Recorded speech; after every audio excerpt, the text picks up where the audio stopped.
kasih Tuhan. Kau buka hati kami saat ini, pagi ini Tuhan. Untuk mendengar suara-Mu. Untuk menikmati kehadiran-Mu.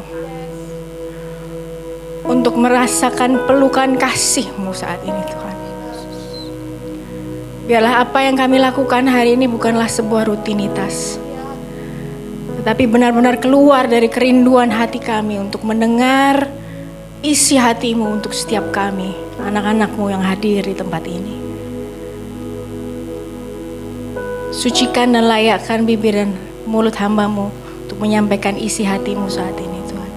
Biarlah apa yang aku sampaikan benar-benar apa yang Tuhan inginkan untuk anak-anak-Mu yang hadir di tempat ini. Terima kasih Tuhan Yesus. Terima kasih Tuhan. Engkau baik. Engkau Allah yang sungguh baik. Engkau Allah yang tetap baik. Engkau Allah yang selama-lamanya baik buat kami. Terima kasih Tuhan. Di dalam nama Tuhan Yesus kami bersyukur dan berdoa. Amin. Amin. Amin. Terima kasih tim Praise and Worship sudah melayani dan shalom. Selamat pagi ibu-ibu semua, kakak-kakak. Saya khawatirnya bapak ibu biasanya gitu ya. Tapi semuanya hari ini wanita, seru dong. Coba lihat kiri kanannya, terima kasih ya udah mau duduk sama aku hari ini. Kamu cantik banget, kamu wangi banget hari ini gitu ya. Oke. Terima kasih sebelumnya, puji Tuhan saya bisa hadir di tempat ini, di tengah-tengah ibu-ibu semua, kakak-kakak semua. Saya hadir nggak sendirian. Perkenalkan dulu, nama saya Mia Dharma atau banyakan orang mengenal dengan Mia Raja Guguk gitu ya. Karena suami marganya Raja Guguk, tapi sebenarnya saya bukan orang Batak. Ya, saya korban Batak loh. Saya orang Surabaya, saya orang Jawa, saya orang dari Surabaya yang diimport ke Jakarta. Jadi menikah dengan seorang pastor atau pendeta, Alfi Raja Guguk, dan saya hari ini ditemanin anak saya yang pertama yang sulung, Raya, karena Raya sudah selesai sekolah SMA kelas 3, jadi lagi mempersiapkan diri untuk kuliah. Jadi daripada nganggur di rumah ya temenin mamanya ya gitu. Oke, shalom. Wow. Ya, hari ini saya ditugaskan untuk menyampaikan firman Tuhan atau sharing ya. Saya kalau dikasih istilahnya istilah menyampaikan khotbah atau menyampaikan itu deg-degannya lebih berat ya. Tapi kalau sharing, cerita-cerita, apalagi sesama wanita lebih bebannya lebih ringan ya, betul ya ibu-ibu ya. Apalagi kalau ibu-ibu, kalau udah ngumpul ya, kadang-kadang nggak bisa di stop kan. Oke, nah judul firman hari ini atau sharing yang saya ingin bawakan adalah How is your heart today? Gimana hati kita hari ini? Ya, karena kita buka dulu deh Yeremia 17 ayat 9. Hati manusia tak dapat diduga. Ini versi BIMK ya, bahasa Indonesia masa kini, supaya lebih gampang untuk kita terimanya. Hati manusia tak dapat diduga. Paling licik dari segala-galanya dan terlalu parah penyakitnya. Waktu saya baca firman ini kok kayaknya gak enak banget ya. Dibilang hati kita ini licik, gak ada obatnya gitu ya. Padahal sebenarnya enggak loh Tuhan. Dan kadang waktu saya lagi merenungkan firman ini, iya emang selicik itu ya? Emang sejahat itu? Enggak kok, kayaknya biasa-biasa aja gitu ya. Ya adalah keinginan belanja gitu ya kalau ibu-ibu ya. Keinginan ini kayaknya gak pernah cukup gitu ya. Tapi emang selicik itu gitu ya. Tapi Yeremia di sini menyampaikan bahwa hati manusia ternyata gak dapat diduga. Paling licik dari segala-galanya dan terlalu parah penyakitnya. Jadi saya bertanya-tanya, emang ada apa sih sama hati kita ini? Terutama kalau kita ngumpul sesama wanita gitu ya. Kadang apalagi kalau konteksnya dalam lingkungan gereja. Kan kalau disapa apa kabar, shalom, shalom gitu ya. Tergantung suara kenceng enggaknya gitu ya. Kalau shalomnya kenceng, oh dia baik-baik aja berarti gitu ya. Tapi kalau shalom, shalom, gimana kabarnya? Baik gitu kan. Kecenderungan kita bicara atau menyampaikan atau membalas sapaan itu dengan baik, puji Tuhan, haleluya gitu ya. Tetapi ternyata di Yeremia sampaikan, hati manusia itu gak dapat diduga. Sesuatu yang tampak baik di luar belum tentu dalamnya baik, betul nggak? Ya, jadi kenapa hati kita ini begitu penting? Kenapa Tuhan itu lebih peduli, lebih mikirin apa yang ada di hati, betul ya? Kalau manusia, oh enggak kok, aku tanya dia baik-baik aja katanya, ya. Jadi ya kita nggak tahu lah ya kalau dia nggak baik-baik, orang setiap kali ditanya baik-baik gitu. Nah ternyata apa yang ada di luar belum tentu mewakili kondisi hati kita di dalam, betul nggak ibu-ibu ya? Ya ternyata, oh ternyata gitu ya, kalau akhirnya baru lo ketemu, baru tadi dada babai, ternyata dia sedang mengalami ini, kok kita nggak tahu. Nah itu kadang-kadang ya. Nah waktu saya mempersiapkan renungan ini, saya teringat. Jadi berapa tahun yang lalu, tepatnya 2021 gitu ya. Jadi pas pandemi, pas COVID, kami, saya dan suami dan Alfi punya kebiasaan dan diwajibkan memang untuk medical check up 2 tahun sekali. Kadang-kadang kalau kita ngomong medical check up ya, betul nggak? Jujur nggak? Nggak usah lah, kayaknya baik-baik aja, sehat, nanti malah tahu ini, tahu itu malah kepikiran, betul nggak? Ya, tapi karena ini wajib dari gereja, leaders yang di atas 40, 2 tahun sekali harus medical check up. Sehat, nggak sehat, pokoknya medical check up aja gitu ya. Nah akhirnya singkat cerita 2021 pada saat pandemi kita lakukan tetap medical check up. Pandemi itu mulai 2020 betul ya, karena lockdown. Nah, jadi kami nggak kemana-mana kan, di rumah, kita semua di rumah. Nah Alfi pada saat itu mulai rajin olahraga. Jadi suami saya mulai rajin olahraga, karena kan nganggur ya semua. Netflix semua udah ditonton, apalagi nih ya Korea, drama Korea yang sayanya tadinya nggak suka nonton drama Korea, akhirnya terjebak juga nonton gitu ya, karena udah nggak ngerti kan mau ngapain. Nah singkat cerita, Alfi yang tadinya kami ya berdua, terutama saya tuh nggak suka olahraga, karena tuh intinya gampangnya saya tuh nggak suka keringetan. Nah itu tuh nggak suka keringetan. Jadi kalau olahraga kan nggak mungkin nggak keringetan selain berenang ya. Tapi berenang saya nggak suka karena ngeringin rambutnya lama, ya kan repot ya. Pokoknya genit lah ya gitu. Jadi singkat cerita, karena semua di rumah, mau nggak mau Alfi mulai rajin olahraga, cross training gitu ya, elliptical. Sehari bisa 90 menit. Nah singkat cerita, selama 2020 dia rajin, nggak cuma 5 hari, bahkan 6 hari, 7 hari, karena saking nganggurnya nggak ngapa-ngapain ya. Nah 2021 kita medical check up, dan hasilnya ternyata singkat cerita, di jantungnya Alfi, suami saya, itu ada 3 penyumbatan. 90, 80, 70%. Dokternya kaget. Pak, ini gak pernah ngerasa sesek ya? Gak pernah ngerasa gak enak gitu. Nah, suami saya ditanya, enggak tuh, emang kenapa ya? Gitu. Lah ini hasilnya itu kurang bagus, 90, 80, 70 ada penyumbatan dan di jalur utama. Bahkan suami saya singkat cerita bertanya, emang rasanya kalau sumbatan gak enak itu kayak gimana? Sesek? Enggak tuh. Seseknya kayak gimana? Jadi terus dokternya itu kayak neken dada gitu ya, neken dadanya. Kurang lebih kayak gini lah gitu. Enggak dok, enggak sama sekali. Tapi gak pernah kayak kesemutan atau enggak ada.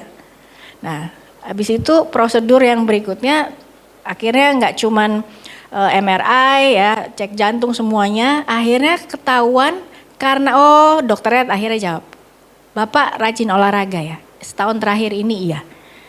Jadi ternyata ini hebatnya Tuhan kita ya. Kalau kita rajin olahraga, kalau jantung kita ada yang tersumbat, karena oksigen itu perlu aliran, darah itu perlu aliran, jadi dia cari dan bikin baru jalur baru supaya dia tetap ngalir. Itu hebatnya Tuhan. Ya. Jadi kenapa dia nggak sesek, nggak pernah rasa nggak enak dadanya dan lain sebagainya? Karena seringnya olahraga membuat jantungnya itu membuka atau membuat jalur-jalur baru yang ya kayaknya aman-aman aja ya. Jadi nggak pernah sesek. Nah, singkat cerita dokter tanya, Pak ini harusnya udah pasang ring. Bapak mau nunggu gejala atau sekarang aja? Nah kalau ditanya gitu gimana kira-kira ibu-ibu? Kadang-kadang kita gini ya udah sih orang nggak apa-apa. Ntar aja lah dok gitu ya. Kadang-kadang biasanya gitu ya, suka nantangin ya kita ini ya. Tapi begitu sakit terus ngomel, bener gak sih? Termasuk sama saya yang ngomong ya. Enggak lah gak apa-apa, aman lah dalam nama Yesus aman gitu kan. Kita sering kali menutupi ketakutan kita dengan kerohanian kita, betul gak? Ya, betul ya. Padahal aslinya takut, bukan beriman loh. Aslinya takut, aslinya gak mau menghadapi kenyataan. Tapi enggak, Tuhan pasti sembuhkan, Tuhan pasti sembuhkan. Betul, Tuhan pasti sembuhkan. Tapi seringkali kita gak melakukan bagian kita. Kita gak olahraga, kita gak jaga makan, misalnya gitu ya. Terus tapi nanti kalau udah ada gejala, Tuhan engkau penyembuhku. Dalam nama Tuhan bilang, loh iya bener. Cuman kamu selama ini makannya gimana gitu kan. Betul ya. Nah singkat cerita akhirnya kita putuskan enggak dok. Daripada gejala, kita juga nggak tahu ya namanya gejala itu bisa ringan, bisa sedang, bisa berat, kan nggak bisa pilih ya kadang-kadang. Kita tetap pasang ring aja. Nah seringkali kita melihat diri kita juga kan saya nggak ada apa-apa, saya nggak pernah punya nggak punya niat jelek, saya ramah sama orang, saya baik sama orang. Tapi kenapa hati saya dibilang licik ya di firman Tuhan gitu ya. Seringkali gejala itu tadi kalau kita gejalanya ringan ya nggak kelihatan aja. Belum sampai terlihat banget. Ya, tapi kalau gejalanya parah, nah biasanya terjadi waktu apa? Kepepet, ada tekanan, betul ya. Waktu kita mulai sering ngumpul sesama wanita, ada baiknya, ada plus minusnya gitu ya. Karena sering ngumpul, sering gesekan. Nah begitu gesekan keluar aslinya. Iya gejalanya mulai nampak nih. Oh ternyata gitu ya. Nah menyambung cerita yang tadi akhirnya kita putuskan untuk pasang ring. Puji Tuhan dia sehat sampai hari ini. Sehat walafiat jasmani rohani dan mental. Ya. Dan tetap melakukan olahraga walaupun kadang-kadang ya namanya manusia kita kadang-kadang capek. Males gitu ya. Tapi kita tetap saling ingetin untuk harus tetap olahraga. Nah perilaku yang baik tanpa motivasi yang benar sama. Hanya tinggal tunggu waktu. Dia rajin pelayanan loh.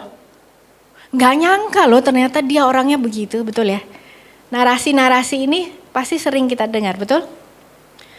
Dia itu padahal paling semangat loh ke gereja. Kok ternyata perilaku yang baik ternyata nggak mewakili atau mencerminkan apa yang isi hati. Karena Tuhan lihat motivasinya apa sih kita ini, gitu ya. Tinggal nunggu konflik datang, gejala mulai muncul. Kekecewaan hadir, mulai itu aslinya keluar. Perbedaan pendapat, bahkan waktu bosan. Bosan nih, kebaktian kok gini-gini aja. Harusnya gini dong gitu ya. Mulai muncul ketidakpuasan yang mungkin selama ini terpendam. Dan ketahuilah ibu-ibu semua yang ada di sini wanita-wanitanya Tuhan, pembaruan hati tidak sama dengan modifikasi perilaku. Kalau modifikasi perilaku tuh ya perilaku kita bisa dimodifikasi, bisa kita buat. Nanti senyumnya 3 jari ya, gitu ya. Yang ramah. Coba latihan dulu, sebelum jadi usher latihan senyum dulu. Haleluya, oh enggak kelihatan palsu, matanya mesti kelihatan. Haleluya, gitu ya. Iya kan? Itu modifikasi perilaku. Tidak mencerminkan isi hati yang sebenarnya. Nah itu bahayanya. Jadi pembaharuan hati hanya bisa Tuhan yang lihat. Harus dioperasi. Sama seperti kasusnya Alfi tadi. Harus ada dokter yang melakukan operasi. Walaupun itu gak dibilang operasi ya, tindakan. Karena dianya sadar hanya dibius lokal. Ya, karena itu ring itu kan cuma dimasukin lewat tangan sebentar. Tetapi tetap butuh recovery lah ya waktu itu. Nah, jadi makanya nggak heran di Amsal 4 ayat 23, ayat yang paling sering kita tahu dan kita hafal gitu ya. Jagalah hatimu baik-baik sebab hatimu menentukan jalan hidupmu. Tuh, kenapa hati itu begitu penting. Betul ya? Jagalah hatimu kata Tuhan, bukan hatinya, bukan hati siapa? Mertua kita, bukan hati adik ipar kita, adik kakak kita, suami kita enggak. Tapi Tuhan bilang jagalah hatimu. Ada bagian kita yang harus kita ambil. Ada hal yang kita harus bertanggung jawab terhadapnya. Yaitu apa? Menjaga hati. Kenapa? Sebab hatimu menentukan jalan hidupmu. Nah seringkali kalau kita nggak sering cek hati kita, gejala-gejala yang sering muncul, mulai gampang tersinggung, betul? Yang tadinya ramah, senyumnya lebar, ini kayak katanya ketawa corporate. Ya, apa kabar? Baik. Ih, cepet banget baliknya ya, gitu ya. Mulai gampang tersinggung, mulai nggak suka ngelihat orang lain happy. Kok dia enak ya hidupnya? Padahal ekonomi lagi begini loh. Kayaknya aku susah banget loh nabung. Kok dia jalan-jalan terus? Mulai gak suka. Mulai mudah komplain. Mulai gampang panik kalau ibu-ibu biasanya. Ya kadang-kadang tiba-tiba deg-degan. Gak tahu kenapa. Tiba-tiba kepikiran ini itu. Mulai overthinking. Mulai susah memberi. Mulai hitung-hitungan. Apalagi dolar begini loh. Dipikir lagi loh kalau mau ngasih orang gitu ya. Mulai sulit berdoa. Mulai apa lagi? Melampiaskan emosi ke hal-hal yang gak seharusnya. Gak harus narkoba. Ke hal-hal apa biasanya kalau ibu-ibu? Belanja ya toh. Ayo, bukan berarti nggak boleh, saya suka belanja, ini ada saksinya anak saya ya, nggak mungkin saya bilang saya nggak suka belanja, oh dia kok komplain nanti. Saya suka belanja, nggak apa-apa, nggak ada yang salah. Tetapi kalau itu sebagai pelampiasan, karena kita lagi nggak happy terhadap satu hal, supaya saya happy ngapain? Makan, ya. Terus apa? Pergi sama teman-teman. Nggak ada yang salah dengan pergi sama teman-teman. Tapi kalau itu menjadi pelampiasan kita, nah itu yang perlu dicek. Ya, mulai merasa kurang berharga, minder dan lain sebagainya. Merasa ada yang kurang kalau saya nggak pakai tas merek ini. Ya, nggak ada yang salah. Saya nggak against, saya nggak anti barang bagus dan lain sebagainya. Siapa sih wanita nggak suka barang bagus ya? Tapi kalau kita diberkati silahkan. Tapi intinya jangan tempelkan identitas kita, nilai diri kita terhadap hal-hal yang nempel. Kalau punya bersyukur, kalau nggak punya nggak apa-apa.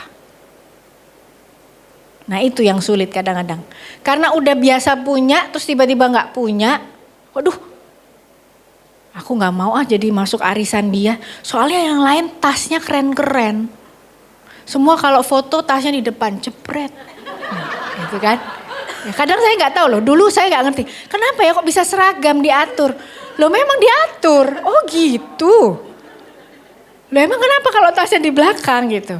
Loh ya kan itu ajang. Oh gitu. Nggak apa-apa. Beneran nggak apa-apa saya. Cuman jangan sampai kalau lagi nggak bawa, lagi nggak punya, terus kita nggak mau diajak foto. Nah itu tanda-tanda bahwa identitas kita nempel sama barang-barang itu. Nggak hanya karena kita nggak punya baju yang bermerek, terus kita nggak mau datang persekutuan. No, nggak begitu, ya nggak begitu. Andy Stanley mengatakan begini, ada 4 musuh dari hati. Apa aja? Ya, guilt, rasa bersalah. Ada next slide-nya? Enemies of the heart dari Andy Stanley, ya. Ada guilt, rasa bersalah, anger, greed, keserakahan atau amarah, keserakahan, dan jealousy, kecemburuan. Ini nggak hanya berlaku untuk wanita, ya, berlaku untuk setiap manusia. Bahwa ada 4 musuh. Biasanya ini nih akarnya, kalau kita bilang enemies of the heart tuh akarnya. Akarnya apa? Rasa bersalah. Contoh, biasanya seorang ibu ya, ini kan contohnya wanita biasanya. Seorang ibu, karena mungkin lagi sibuk, pelayanan, kerja, ngapain dan lain sebagainya ya. Punya aktivitas di komunitas tertentu, di lingkungan tertentu, nggak ada yang salah. Tetapi jangan sampai begitu kita pulang, kita membawa rasa bersalah.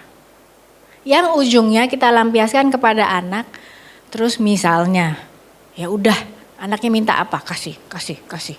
Soalnya kemarin aku pergi terus.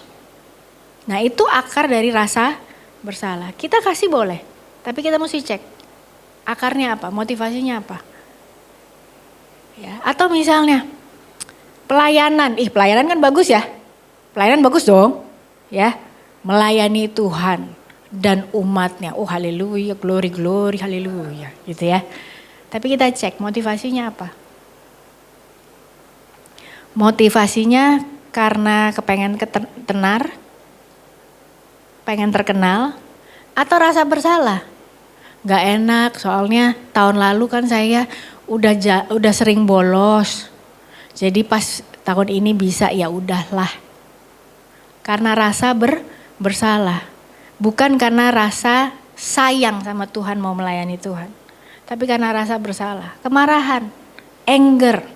Seringkali kita marahnya sama siapa, kenanya siapa, betul ya? Ada istilah yang gigit anjing, yang ketendang kucing, ya kan? Keselnya di luar, tapi karena nggak sempat melampiaskannya di rumah, atau kebalikannya, keselnya di rumah dilampiaskan ke tempat lain. Kemarahan yang nggak ada habisnya. Marah boleh, tapi amarah itu sesuatu yang terpendam lama. Marah perlu, Tuhan Yesus pernah marah, sering marah, betul ya? Tapi bukan amarah. Ketiga, keserakahan. Saya udah punya ini, kepengen lagi dong, kurang. Ada model baru, warnanya beda, ukurannya beda. Sekali lagi, gak apa-apa. Tapi jangan sampai menjadi keterikatan. Ya, serakah. Kemudian apa? Jealousy, kecemburuan. Nah, Matius 15, 18 ayat 18 sampai 19. Matius 15. Tetapi yang keluar dari mulut berasal dari apa, ibu-ibu? Keluar dari mulut berasal dari hati. Dan itulah yang membuat orang menjadi najis. Wow. Sebab dari hati timbul pikiran-pikiran jahat yang menyebabkan orang membunuh, berzina, berbuat cabul, mencuri, memberi kesaksian palsu, dan memfitnah. Akarnya semua dari mana? Hati. Keluarnya ke mulut dan ke perbuatan. Semuanya akarnya dari hati. Jadi pertanyaan saya sekali lagi, apa yang ada dalam hati kita hari ini, saat ini? Kita mesti cek. Ceknya kapan? Enggak 2 tahun sekali ya, tiap hari. Bahkan setiap saat waktu kita udah mulai, biasanya aku gak tersinggung nih, kenapa dia ngomongnya agak nyinggung ya nih, ada apa nih? Mesti cek. Ya, biasanya lucu nih bercandaannya, kok hari ini agak gak lucu ya buat aku ya, kenapa ya? Nah kita mesti cek. Jangan kadang-kadang wanita tuh gini, mungkin lagi capek aja. Bisa. Tapi gak ada salahnya kita mikir, refleksi. Kenapa ya? Kok omongan dia hari ini agak menyinggung. Ada apa ya sama hatiku? Apa ya? Kalau memang dicek ternyata oh nggak ada apa-apa, ya udah nggak ada apa-apa. Tapi yang penting kita ngecek, betul ya? Jangan sampai nunggu ke jalan, nunggu serangan dulu ya. Seringkali kita jatuh ke dalam dosa dikarenakan benih dosa yang sebelumnya kita biarkan ada, kita nggak sadar, lama-lama tumbuh. Namanya benih, kecil kan. Tiba-tiba udah jadi pohon kelapa. Ih ternyata gede ya gitu ya. Ternyata aku benci loh sama dia tuh kan. Dari nggak suka, dari terganggu, terusik, jadi nggak suka, jadi benci. Itu ada tahapan, ada proses yang begitu panjang loh. Kalau kita di awal udah mulai terusik, harusnya waktu itu kita selesaikan. Jangan sampai bencinya udah dalam banget baru ya. Nah apa sih kita mau cari tahu ya benih dosa yang bisa saja ada di hati kita. Yang pertama, meragukan karakter Allah. Enggak kok, saya tahu Tuhan baik. Saya nggak pernah loh bilang Tuhan tuh nggak baik. Oh iya, mulut kita bilang Tuhan baik. Tapi yang waktu kita lakukan, waktu kita melangkah, kita langkahnya kemana? Waktu kita melakukan sesuatu, kita ini mau jadi Tuhan atau gimana nih? Ya, coba kita lihat ya, Kejadian 2. Kita melihat. Saya tuh orangnya suka ngulik, suka apa ya, dibilang suka belajar kayaknya berat banget ya. Suka mikir, nah ibaratnya gitu ya. Jadi pikiran saya tuh mulai dari gini, kenapa sih Tuhan tuh ciptakan manusia yang ujung-ujungnya berdosa, buat apa ya? Tuhan emang gak capek gitu ngurusin kita gitu kan? Saya aja capek kadang-kadang ngapain sih gitu, bener ya? Jadinya membuat saya tuh berpikir, awalnya itu gimana sih? Kan katanya dulu Tuhan ciptakan bumi dunia ini baik, indah, ada Taman Eden, aduh indah banget lah gitu. Terus tiba-tiba sekarang kok kayak begini? Apa yang karena rasa penasaran itu kita baca Kejadian 2 ayat 16 sampai 17. Tuhan berkata kepada manusia itu, Tuhan ya ini yang ngomong ya. Kita lihat nih, mulai ada benihnya nanti di mana gitu. Engkau boleh makan buah-buahan dari apa? Semua atau satu? Semua ya. Semua pohon di taman ini. Jadi saya bayangin itu kayak taman, banyak pohon, banyak tumbuh-tumbuhan. Tuhan bilang gini, ini semua kamu boleh makan. Semua. Tapi ada syaratnya, ayat 17. Kecuali dari pohon yang memberikan pengetahuan tentang yang baik dan yang jahat, buahnya tidak boleh engkau makan. Jika engkau memakannya, engkau pasti akan mati pada hari itu juga. Jadi awalnya Tuhan kasih gini, semua boleh, silahkan, ini buat kamu semua. Tapi satu ya, yang ini jangan. Soalnya ini bahaya. Bahayanya bukan buat aku. Buat kamu loh, ibaratnya gitu ya bahasa sehari-hari ya. Jadi aku tuh jagain kamu nak gitu kan. Kadang-kadang kita sama anak kan gitu, gak boleh. Kalau anak kecil ya, anak saya waktu kecil gak boleh permen, gak boleh, mami jahat. Biarin. Ya, ntar kalau sakit gigi, sakit itu nanti yang nganter mami juga. Ya kan? Mereka taunya kalau gak boleh dibilang jahat. Sama gak sih sama kita? Tuhan kan aku maunya kerjaan ini. Kok gak dikasih? Tuhan gak denger kayaknya. Tuhan lagi sibuk ya? Tuhan kok jahat sih sama aku? Kenapa hidupku kok kayak gini banget sih? Harus banget susah gini terus. Sementara orang yang lain kayak gampang banget. Tuhan aku cuma mau ini loh. Kenapa gak dikasih sih? Katanya Tuhan itu kaya. Aku cuma minta dikit. Kenapa susah banget Tuhan? Sama ya? Sama ya? Itu kata Tuhan. Kita lihat dulu. Maju dulu Kejadian 3 sekarang. Ini yang iblis bilang. Nah, ternyata ada si ular itu ya kan.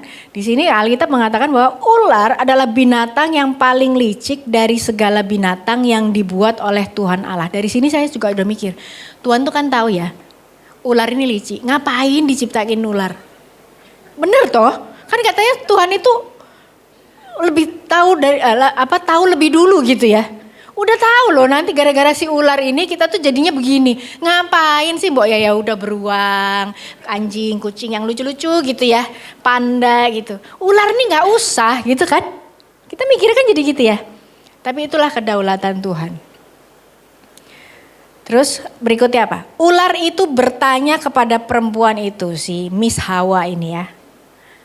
Apakah Allah, nah ini dia. Apakah Allah benar-benar melarang kalian makan buah-buahan dari apa? Segala pohon di taman ini. Ada yang beda gak sih ini? Ada yang diplesetin gak sih? Tuhan tadi bilang kamu boleh makan semua, boleh semua gitu ya. Tapi ular gini, sis, ibaratnya gitu ya. Bener gak sih Tuhan ngelarang kamu makan ya dari semua pohon ini? Hawa, nah seringkali kan wanita kok diajak gosip gitu. Maksud sih? Terus piye? Terus gimana? Nah mulai gitu ya. Kupingnya udah mulai condong, enggak lah. Tapi menarik. Gimana sih ceritanya? Nah gitu ya.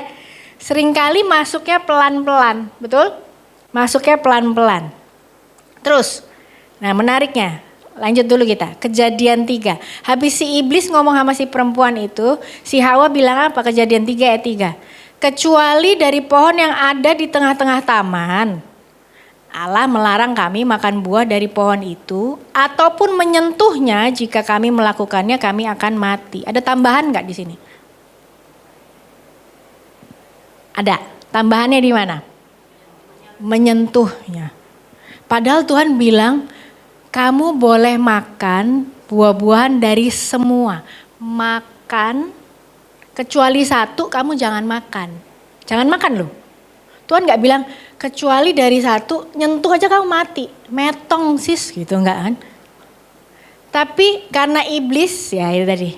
Bener gak sih Tuhan larang kamu makan buah-buahan dari segala pohon di sini. Mulai fokusnya bimbang. Hawa mulai gini, bentar. Kok ya, jadi kayak Surabaya banget nih. Karena habis ketemu ibu dari Surabaya sama ya, melogatnya langsung keluar. Bentar. Gimana tadi ceritanya gitu ya.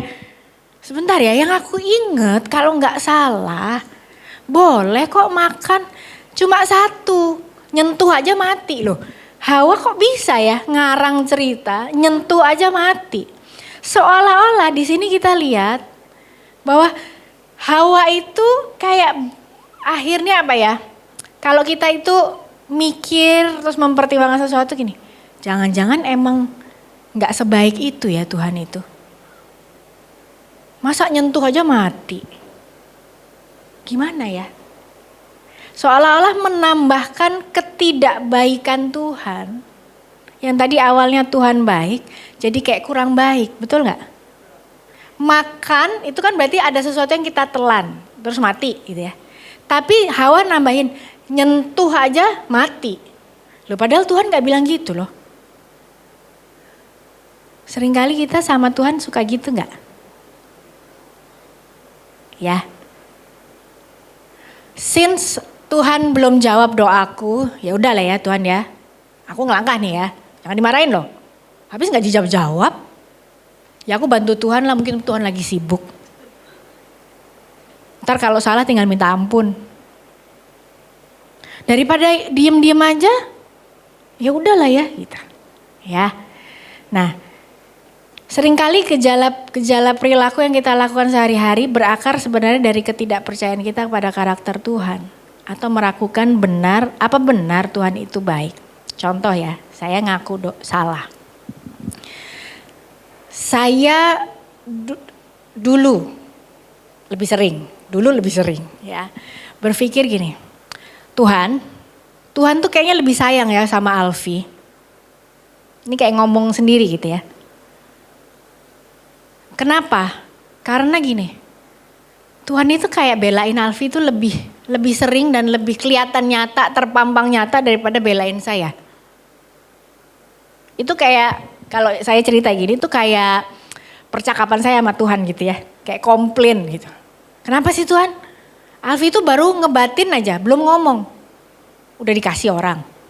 Tiba-tiba orang kirim. Apa aja, makanan kek. Padahal cuman baru ngomong, kayaknya ini enak. Gak lama, ting tong gitu ya.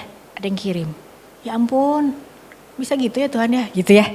Sementara saya, ini cerita beneran ya. Tuhan, aku pengen ini loh Tuhan. Aku kan mau ulang tahun gitu misalnya ya. Aku pengen ini Tuhan dalam nama Yesus. Dalam nama Yesus. Udah berapa kali ya dalam nama Yesus. Gak datang-datang. Ya kan? Tuhan tuh emang lebih sayang ya.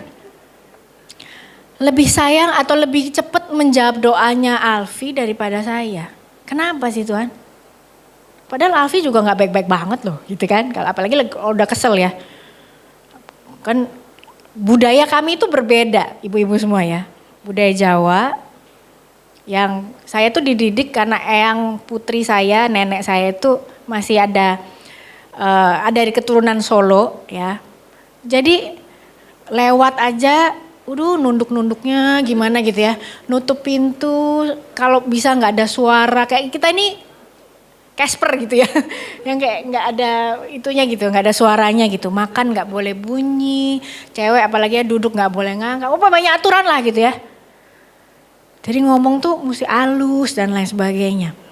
Ngomong tuh dipikir, jangan sampai nyakitin hati. Sementara menikah sama orang Batak.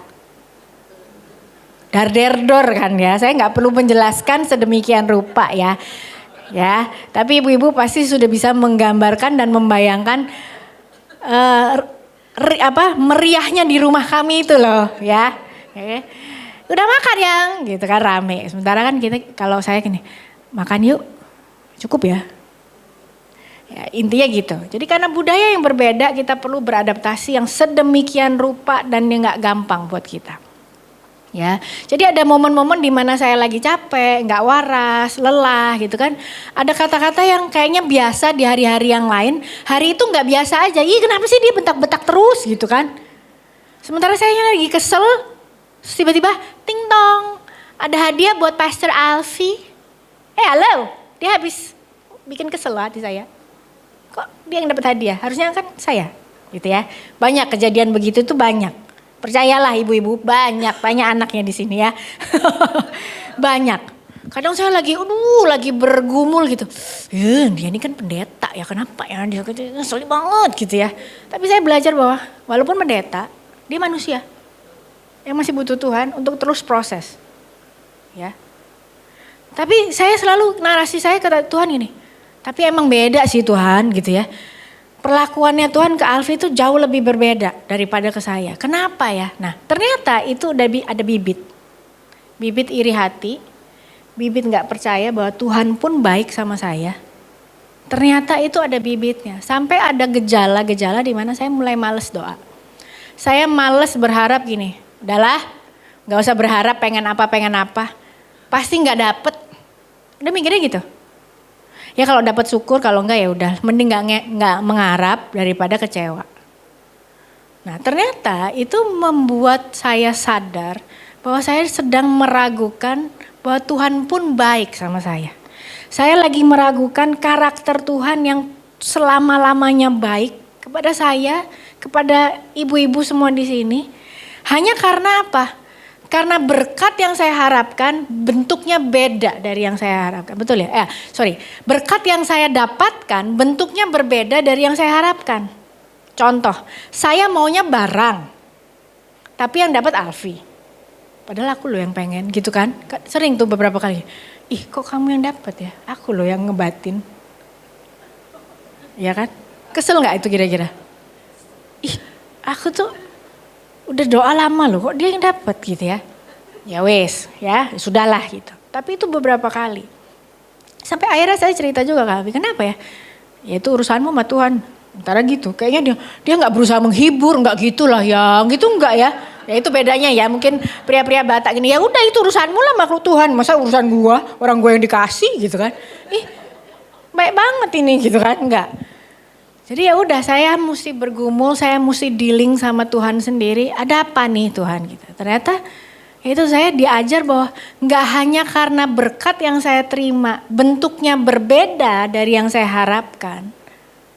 Kita jadi sering klaim bahwa Tuhan tuh nggak baik. Tuhan tegur saya dengan kalimat gini, aku kasih kamu memang bukan barang, nggak sering bentuknya barang. Nggak sering bahkan sesuatu yang kamu inginkan. Tapi aku kasih kamu berkat itu kesehatan. Saya itu di rumah, ya kalau suami, anak-anak udah mulai flu, saya tuh orang yang paling terakhir, bahkan kayak lewat aja virus itu. Jadi kayak semuanya flu tumbang gitu ya. Kadang-kadang saya, ya ini minta ampun juga sama Tuhan ini. Mbok saya flu juga biar istirahat gitu kan. Kadang-kadang mikirnya gitu kan. Saya ya capek loh Tuhan gitu kan. Mbok saya agak-agak flu gitu biar ada alasan gitu. Tapi Tuhan kasih saya kesehatan tuh yang strong banget, yang jarang flu, betul ya Kak ya? Jarang batuk, jarang pilek, pokoknya yang bikin lemes itu jarang aja. Sementara yang kalau anak-anak udah mulai sakit, Alfi mulai sakit kan pastinya ayo minum obat yuk ini. Terus kadang-kadang mikir juga ya, kapan aku yang diginiin ya gitu ya. Tapi terus saya cabut dalam nama Yesus. Tuhan ingetin, saya kasih kamu kewarasan. Kewarasan tuh maksudnya bukan gila ya, maksudnya selama waktu gak waras tuh gila, gak artinya kewarasan tuh bahasa Surabaya itu apa ya? Ya nalarnya waras gitu ya, sehat gitu. Ya walaupun ditempa dengan segala istilahnya tantangan dan hambatan, saya boleh dibilang Tuhan kasih saya kewarasan. Saya kecewa pernah. Saya marah pernah, tapi ibarat saya kalau cerita sama Alfi, saya itu kayak ada tombol on off-nya gitu. Jadi tinggal tekan on, udah nggak apa-apa, saya udah baik-baik aja gitu. Ya, itu karena nggak bentuk dalam produk jadi, terus berarti kita tuh ngeklaim bahwa Tuhan itu nggak baik sama kita. Tuhan tahu betul bagaimana Dia menyatakan kebaikannya kepada masing-masing kita. Walaupun kita seringkali nggak sadari itu. Hanya karena kita mengharapkan berkat Tuhan dalam bentuk yang berbeda. Saya dikasih kesehatan, saya dikasih kekuatan untuk terus bekerja. Untuk terus bisa mendampingi suami pelayanan. Untuk terus bisa hadir. Walaupun nggak setiap kali bisa hadir di acara anak-anak. Tapi saya selalu usahakan untuk bisa bagi waktu. Itu butuh kekuatan, butuh kewarasan. Butuh pikiran yang tetap jernih. Walaupun ada masalah di hal-hal yang lain, ya. Nah kita nggak sadar seperti ibaratnya Hawa tadi ragu, udah mulai ragu, menimbulkan nggak percaya. Jangan-jangan Tuhan emang nggak sebaik itu, sehingga keraguan tadi yang mengakibatkan ketidakpercayaan kita membuat hubungan kita rusak, betul nggak? Kalau kita udah tadinya berteman, bersahabat, terus mulai ragu, jangan-jangan dia emang bermuka dua nih. Mulai kita jaga jarak, sama Adam dan Hawa. Mulai bersembunyi dari Tuhan. Karena dia sadar bahwa kok aku telanjang ternyata ya. Ternyata aku nih gak sebaik itu loh. Ternyata, nah seringkali wanita yang diserang apa? Identitas. Saya mungkin gak sebaik itu, gak selayak itu. Mungkin Tuhan memang gak mau pakai saya karena saya punya banyak kesalahan. Yang diserang itu. Sehingga kita mulai meragukan kebaikan Tuhan. Ketika kita mulai mempertanyakan kebaikan Tuhan, kita sedang meragukan karakternya. Benih dosa yang kedua. Playing God. Kita berusaha menjadi Tuhan. Betul, Tuhan ciptakan kita serupa dengan gambarannya. Serupa itu mirip, tapi kita bukan Tuhan. Yang Tuhan cuma Tuhan. Tapi seringkali perilaku kita, ya, kita pengen jadi Tuhan. Contoh, Kejadian 3 ayat 4-6. Ular itu menjawab, itu tidak benar, kalian tidak akan mati, betul ya. Terus Allah mengatakan itu karena dia tahu, ini obrolan antara si ular sama dan Hawa ya. Allah mengatakan itu karena dia tahu jika kalian makan buah itu, pikiran kalian akan terbuka. Kalian akan menjadi seperti Allah dan mengetahui apa yang baik dan yang jahat. apa yang jahat. 6. Perempuan itu melihat bahwa pohon itu indah. Buahnya nampak enak untuk dimakan. Mulai kan? Jangan-jangan iya bener juga nih si iblis nih ya. Tuhan tuh takut kali kalau aku pinter. Ya kan? Membedakan mana yang baik dan yang buruk kan. Terus dilihat lagi pohon itu enak loh itu. Buat cemilan gitu ya. Buat lalap itu enak banget loh itu buah itu ya. Terus buahnya nampak enak dimakan dan ia berpikir alangkah baiknya jika dia menjadi arif. Sebab itu ia, memetik buah pohon itu lalu memakannya dan memberi juga kepada suaminya dan suaminya pun memakannya. Ini yang menarik nih. Dari pikiran, dari hati ke pikiran, terus ke tangannya mulai ngambil kan, ke perbuatan. Seringkali kita gitu ya. Ya udah lama nih Tuhan, dengar jawaban Tuhan lama nih ya. Ya udah aku lakuin dulu loh ya. Gak tahu loh ya, wes loh ya, gak ngerti loh ya. Oh yo, ya aku makan loh ya, aku makan nih, aku makan. Halo, aku makan gitu kan. Terus ya supaya gak kelihatan serakah aku bagi-bagi. Seringkali kita berusaha membantu Tuhan. Seringkali kita sebagai orang tua mau yang terbaik buat anak-anak kita. Betul, gak ada yang salah. Ya, kita mau mereka belajar di sekolah yang terbaik. Punya pertemanan yang baik. Ya, kita mau mereka pacaran sama orang yang tepat. Betul gak? Salah gak dengan hal itu? Nah, enggak ya, keinginan kita enggak. Tapi kalau kita yang ini ya, kamu harus deket sama yang ini. Nah itu sama kayak Hawa tadi ngambil buah. Ini enak loh. Ini makan. Ini mami yang pilihin. Demi kebaikanmu. Seringkali gitu ya. Demi kamu benar, sehat, punya masa depan. Makan. Ambil ini. Pilih ini. Mau sama yang ini. Betul gak? Alasan kita mau kasih yang terbaik. Tapi seringkali kita mau yang megang kendali. Terus nanti kalau ditegur Tuhan terus kita komplain. Ih apa salahku? Kan aku maksudnya baik. Betul ya? Atau sebagai yang belum menikah. Kita seringkali berusaha menyetir Tuhan. Dalam memilih calon pacar, calon suami, pekerjaan. Seolah-olah kita gak percaya sama seleranya Tuhan. Tuhan kenapa kok dia yang deket sama aku? Aku gak suka loh dia loh. Aku maunya yang itu tapi kok dia gak pernah noleh. Tuhan halo. Kan dia yang pelayanan. Ya ini apa ini? Aduh enggak lah. Loh kok dia terus yang datang loh. Gak mau loh gitu ya. Betul ya? Atau bisa juga terjadi dalam pekerjaan kita. Dalam kita menjalin relasi bisnis, kita mau yang pegang kendali. Ini bagus bisnisnya Tuhan. Segala cara kita manipulasi agar tujuan kita tercapai. Dan ingatlah, iblis bilang, enggak kok kamu gak akan mati. Cuman matamu akan terbuka, kamu jadi lebih pinter. Tahu mana yang baik, mana yang buruk. Bener dong sebenarnya, baik kan? Kita tuh bisa membedakan, hikmat bukan? Tapi iblis maunya kita pintar tanpa Allah. Iblis mau kita bijak tanpa Allah, tanpa Tuhan. Kamu bisa kok sendiri. Yang akhirnya membuat kita gini. Tuh kan Tuhan, gue bisa kan? Tuhan sih jawabnya lama. Pengetahuan, keterampilan, apalagi talenta, potensi berasal dari Tuhan. Tapi waktu kita mencarinya tanpa Tuhan, kita akan cenderung menggunakannya untuk kepentingan pribadi. Dan kita akan merasa bisa tanpa Tuhan. Bahkan gak jarang loh teknologi canggih, apalagi sekarang ada AI, ya AI kan, AI gitu ya. Apa-apa semua di AI-in gitu ya.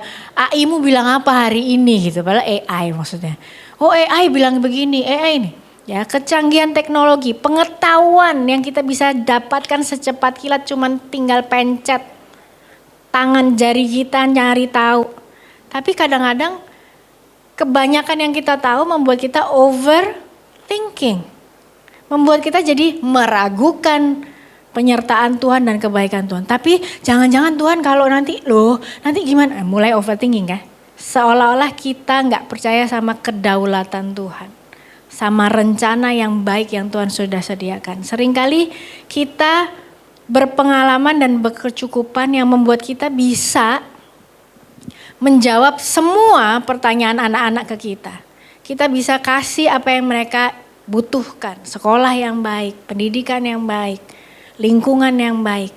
Tapi tanpa kita sadari kita sedang mengajarkan kepada mereka untuk tidak mengandalkan Tuhan. Kita sedang mengajarkan untuk mereka mengandalkan orang tuanya. Seberapa sering kita bilang kalau anak-anak kita minta, doa dulu yuk, tanya Tuhan. Walaupun kita bisa beliin, kita bisa siapin. Tapi bukan itu poinnya. Kita mau ajar mereka untuk kenal nih ada Tuhan yang punya kendali. Ketika kita mencari kebijaksanaan tanpa Tuhan, kita akan cenderung menggunakannya untuk kepentingan pribadi.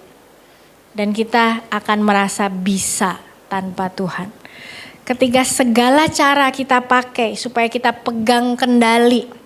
Ini ya Tuhan, ini yang terbaik. Ini yang baik buat keluargaku, ini yang baik buat aku, ini yang baik buat anak-anak, ini yang baik buat suami, ini yang terbaik buat gereja, buat pelayanan. Ini ya Tuhan, pokoknya ini, apalagi ada kata pokoknya. Kita sedang berusaha menjadi Tuhan. Jadi pertanyaan saya, apa yang ada dalam hatimu saat ini? Kondisi hati yang sesungguhnya tidak bisa ditutupi dengan modifikasi perilaku. Perilakunya terlihat baik. Tinggal tunggu waktu, hanya hati yang teruji. Karena kondisi hati yang sesungguhnya hanya dapat diungkap ketika kita mendekat sama Tuhan. Ayat-ayat saya yang terakhir, Yeremia 17 ayat 10. Biasanya kalau udah kata terakhir happy ya. Yeremia 17 ayat 10, yuk. Aku, Tuhan, menyelidiki hati. Jadi emang Tuhan yang cuman bisa lihat hati kita. Batin manusia ku uji. Setiap orang akan kubalas menurut tingkah lakunya. Dan ku perlakukan sesuai dengan perbuatannya. Lanjut dulu. Di Yesaya 40, ayat 25-31. Ini saya akan bacakan sedikit banyak. Tapi saya mendapatkan ayat ini minggu lalu. Saya baca lagi. Ini keren banget loh. Ya, ini mewakili apa yang kita lagi hadapi saat-saat ini. Dan apa yang Tuhan mau buat dalam kehidupan kita. Yuk kita baca ayat 25. Siapa kuanggap serupa dengan Allah yang Maha Kudus? Dengan siapa engkau mau menyamakan Dia? Stop dulu di sini. Tuhan tuh seakan-akan bilang, kamu mau bikin apa? Yang bisa nyamain aku? Kamu mau pegang kendali sekuat apa? Yang bisa ngatur-ngatur saya gitu. Ibaratnya Tuhan bilang gitu ya. Ayat 26. Pandanglah ke langit dan perhatikanlah siapakah yang menciptakan bintang-bintang. Dia yang mengatur mereka seperti pasukan. Ia tahu jumlah mereka semua dan memanggil masing-masing dengan namanya. Tak ada satu pun yang hilang karena besarnya kuasa Tuhan. Lanjut. Jadi Israel, mengapa engkau berkeluh kesah? Seolah-olah Tuhan Allahmu tak tahu engkau susah. Seolah-olah Ia tidak mengindahkan nasibmu dan tidak memperhatikan hakmu. Stop dulu di sini. Bukankah ini seperti jeritan hati kita saat-saat ini? Tuhan, tolong Indonesia. Tuhan, tolong loh. Kapan ini kok jadi makin buruk ya? Tuhan, halo. Sampai kapan kita mesti begini terus Tuhan? Bisnis gak bagus. Gak aman lingkungan. Banyak begal di mana-mana dan lain sebagainya. Banyak kejahatan. Tuhan tolong. Halo, Tuhan tidur kah? Ayat 27 tuh Tuhan seolah-olah gini. Jangan pikir aku gak dengar ya keluh kesahmu. Jangan dipikir aku gak melihat nasibmu. Dan tidak memperhatikan hakmu. Ayat 28 lanjut. Masakan engkau tidak tahu dan tidak mendengar. Tuhanlah Allah yang kekal, yang menciptakan seluruh bumi. Ia tak pernah menjadi lelah atau lesu, pikirannya tak dapat diselami. Ia menguatkan orang yang lelah, memberi semangat kepada yang tak berdaya. Orang-orang muda menjadi lelah dan lesu, anak-anak remaja jatuh tersandung. Ayat 31 yuk kita baca bersama-sama. 3, 2, 1. Tetapi orang yang mengandalkan Tuhan akan mendapat kekuatan baru. Mereka seperti burung Raja Wali yang terbang tinggi dengan kekuatan sayapnya. Mereka berlari dan tidak menjadi lelah. Mereka berjalan dan tidak menjadi lesu. Tapi kata kuncinya adalah orang yang mengandalkan Tuhan. Bukan orang yang berusaha nyetir Tuhan. Bukan orang yang merasa udah mulai Tuhan kayaknya lagi capek kayaknya.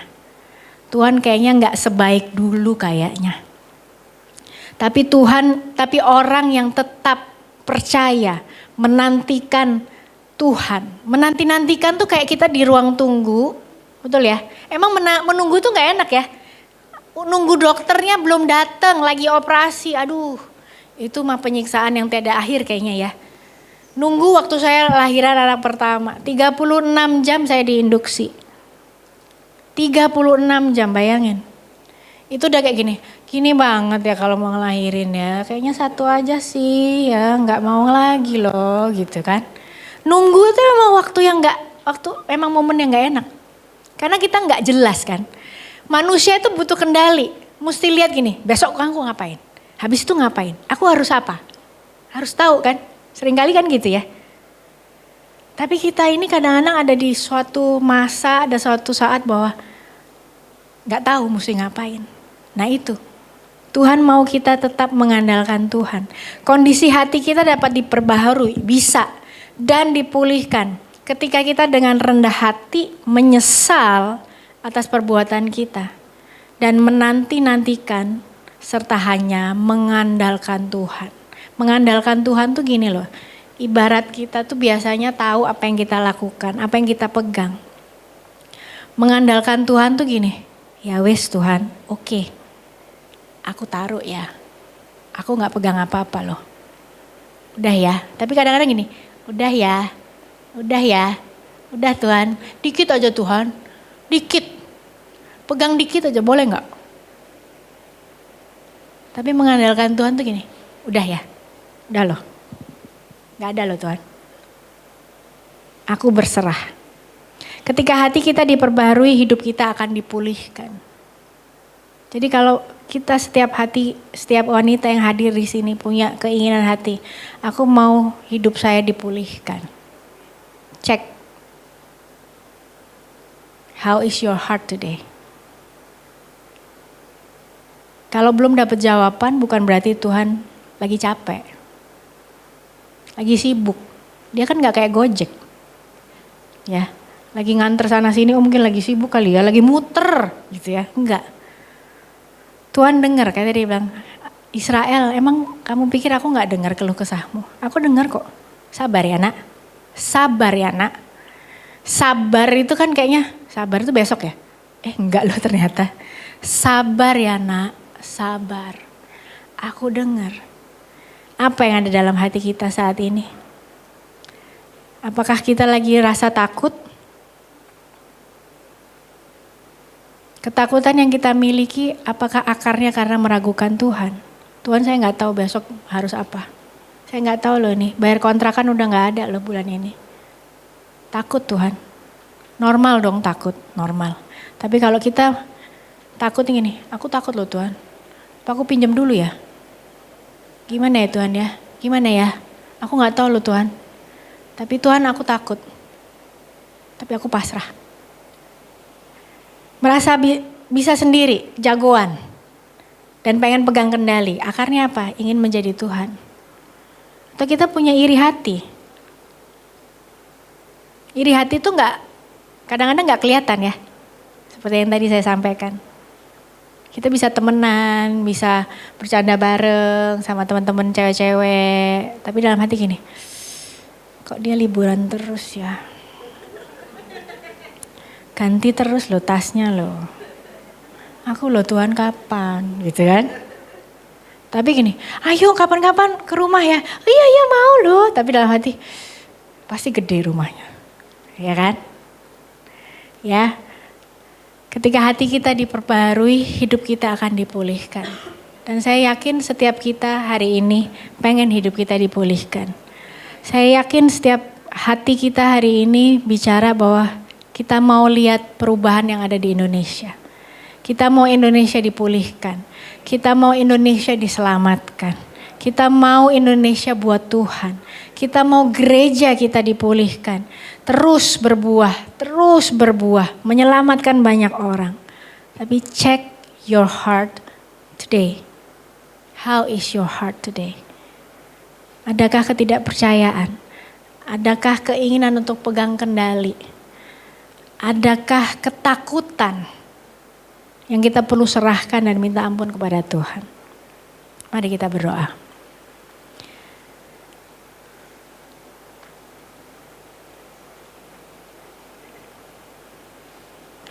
Tuhan Yesus, ampuni kami. Kalau saja masih ada benih dosa yang ada tumbuh perlahan dalam hati kami. Engkau adalah Tuhan yang bisa menyelidiki hatiku. Engkau adalah Tuhan yang bisa melihat isi hatiku. Ampuni kami Tuhan, kalau selama ini kami mengatasnamakan demi kebaikan. Tapi kita sedang berusaha untuk pegang kendali. Kita sedang berusaha untuk menjadi Tuhan. Kita sedang berusaha untuk mengendalikan apa hal-hal yang kita pengen terjadi dalam kehidupan kita. Bahkan kita meragukan bahwa Engkau Tuhan yang masih mendengar jeritan doa kami. Ampuni kami Tuhan. Saat ini kami mau buka hati kami. Kami mau menyerahkan keberadaan kami sepenuhnya. Seutuhnya. Kami mau menyerahkan segala kekhawatiran kami, ketakutan kami Tuhan. Ke dalam tangan-Mu. Karena kami mau yakin dan percaya bahwa Engkaulah Tuhan yang pegang kendali. Engkaulah Tuhan yang tangannya tidak terlalu pendek untuk segera menolong kami. Engkaulah Tuhan yang telinganya tidak terlalu jauh untuk mendengar jeritan doa kami. Tapi seringkali kami yang menjauh. Seringkali kami yang gak percaya. Seringkali kami yang ragu atas kebaikan-Mu. Ampuni kami Tuhan. Ampuni kami Yesus. Saat ini kami mau menyerahkan keberadaan kami, kehidupan kami, masa depan kami ke dalam tangan-Mu, hanya ke dalam tangan-Mu. Biarlah hanya Engkau yang berperkara atas hidup kami. Karena kami mau yakin, mau percaya bahwa masa depan kami indah di tangan Tuhan. Masa depan kami cerah di tangan Tuhan. Teguhkanlah hati kami Tuhan. Terima kasih Yesus. Terima kasih Tuhan. Dalam nama Yesus kami berdoa. Mari kita angkat kedua belah tangan kita. Tuhan yang menyinari wajahnya buat setiap hati kami, buat setiap hati kita. Tuhan yang akan memberkati setiap langkah yang kita ambil. Tuhan yang akan menyertai setiap hal yang kita lakukan. Pulanglah dengan damai sejahtera, dengan kuasa Roh Kudus yang menyelimuti setiap hati kita saat ini dan sampai selama-lamanya. Yang percaya katakan amin.